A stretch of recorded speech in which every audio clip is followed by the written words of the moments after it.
Hello, welcome to Animal Story Time. Today we're featuring chickens. We're reading What Do You Do, Dear? By Cecil Joslin, illustrated by Maurice Sendak. Proper conduct for all occasions is the subtitle. Apparently this was a book that was done by Mia. Mia, did anyone ever tell you should write your name more neatly and not twice in the book of proper conduct? A second handbook of etiquette for young ladies and gentlemen to be used as a guide for everyday social behavior.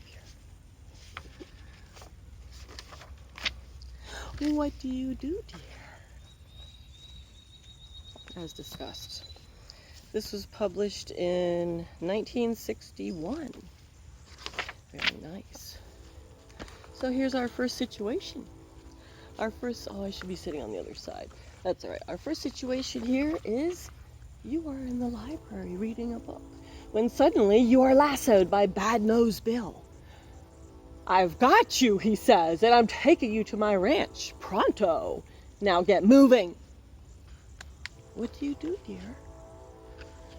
So this child's being kidnapped by a stranger, abducted, and taken to his property. What should you do?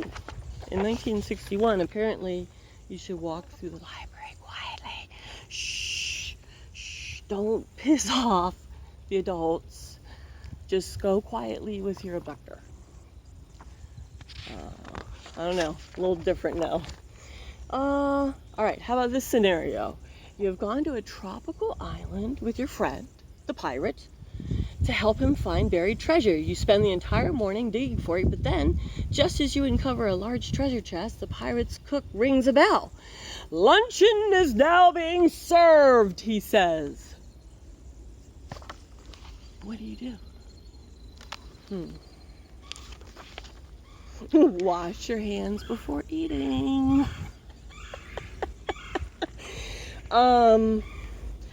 I know they're really only using black, yellow, and green ink in this book.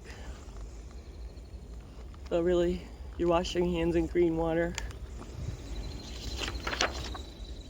Here's another scenario. Not racist or stereotypical at all, I'm sure, by the looks of it. There's a child smoking. I already know I don't know what's going on here. I don't even want to read this. I just want to say, dude, sharing is caring, number one. Number two is, if you don't cough, you don't get off.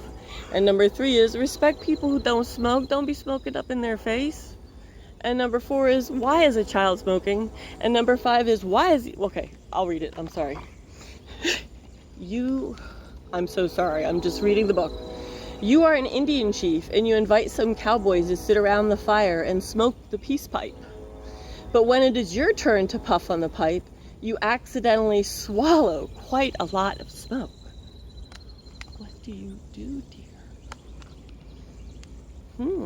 You swallow it or you inhale it? I'm confused. Cover your mouth when you cough. Oh, notice, yeah, see, in 1961, nobody knew about the elbow cough. We all just went right into our hands and then took other people's hands. Well, I wasn't born yet, but apparently that's what they did. There's another scenario for you, which is very likely to happen. I'm sure that any minute now, when you get out of quarantine, you'll see people riding horses, and whatever this scenario is, this is good for you to know. You are one of Robin Hood's merry men. Now, looting falls under this category. And you are sitting in Sherwood Forest, reading a good book. Suddenly, the sheriff of Nottingham appears, and he says, "I must take you to jail.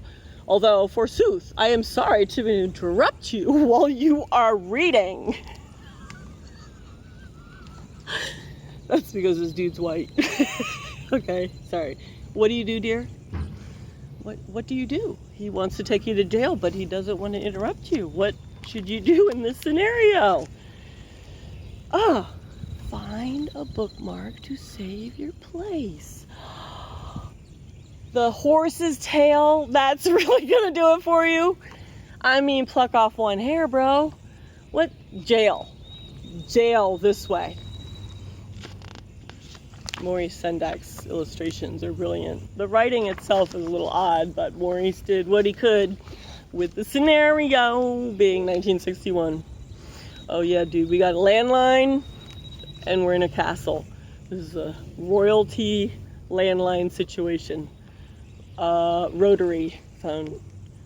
Where are those buttons? I think that's rotary. You are a brave knight with a rotary phone. And you are sitting at the round table with nothing to do because it is raining. Suddenly the princess calls you up. "Prithee, come rescue me," she says. "It is raining so hard that my castle is floating away." What do you do, dear?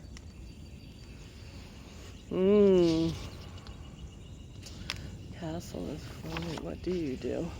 Put on your rubbers before you go out in the rain. Okay, all I have to say is he's going to the princess's castle. There's a lot of water. He's putting on rubbers, whatever. Did I just make this like PG-13? Oh, damn it. All right, didn't mean to. Here's a really good scenario for you. This is definitely going to happen next week. You are at the North Pole, right? Probably because you're trying to get away from the coronavirus, sitting in your igloo eating a bit of blubber, when in comes a huge lady polar bear wearing a white fur coat. What do you do, dear? You're eating blubber.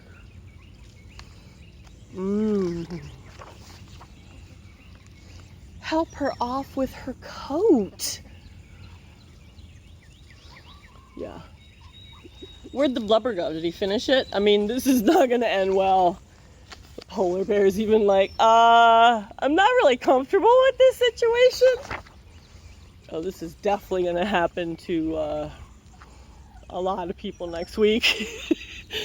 You are riding downtown in a rather crowded howdah. Apparently this is a howdah. I did not know that. Now I know. How do you do howdah? The elephant stops at the corner and a lady climbs aboard, but there is no place for her to sit. What do you do, dear? I like the way they're at the elephant stop. Where's this lady sitting? Is that the one they just picked up? Or is this like, okay. I guess, yeah, she's sitting, all right. There's a monkey riding it. I have a balloon. Oh, she doesn't have her balloon anymore. She dropped it. Offer your seat to the lady. This girl is so upset that you just jumped out and let her sit there. She's like, ah! Wait.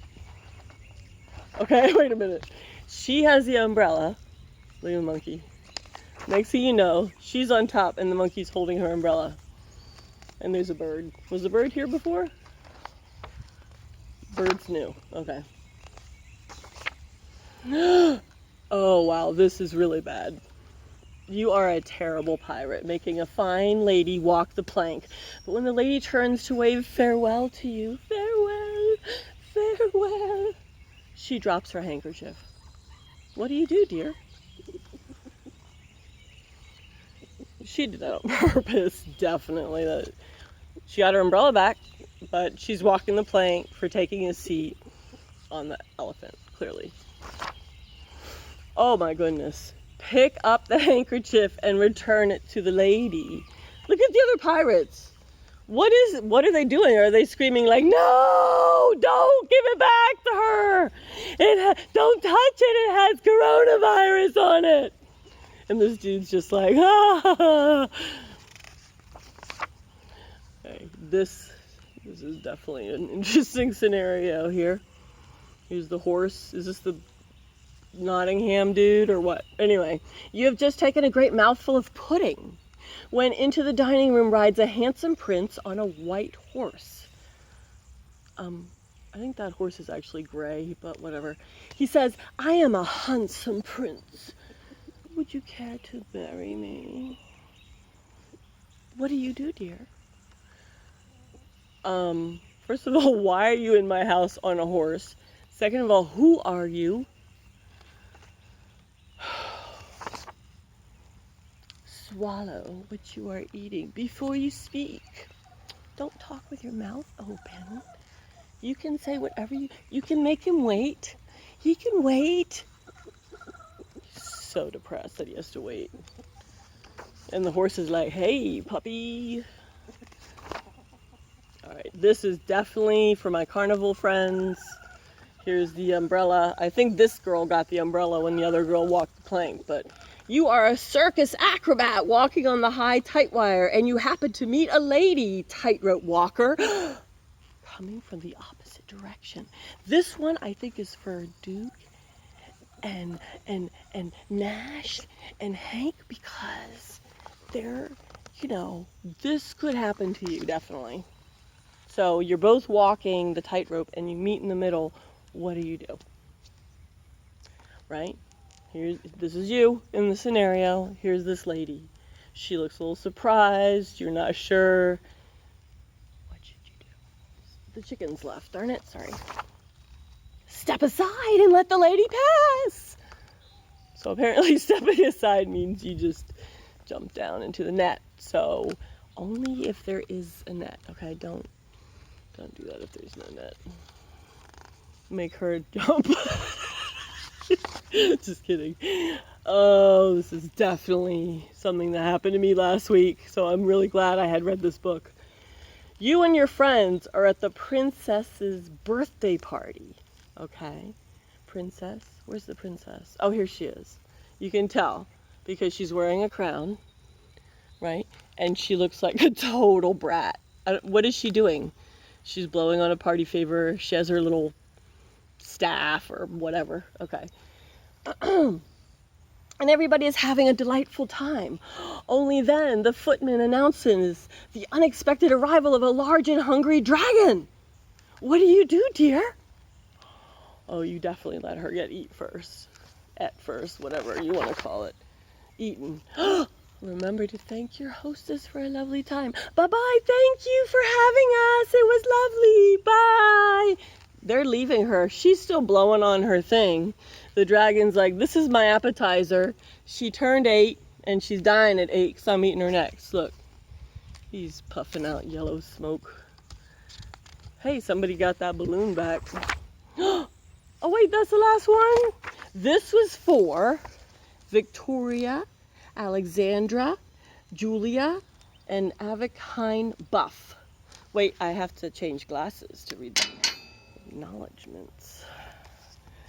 Grateful acknowledgement is made to the editors of the magazine Highlights for Children, Columbus, Ohio, who commissioned the author and artist of What Do You Say, Dear? To continue their happy collaboration, which resulted in the episodes brought together in this book.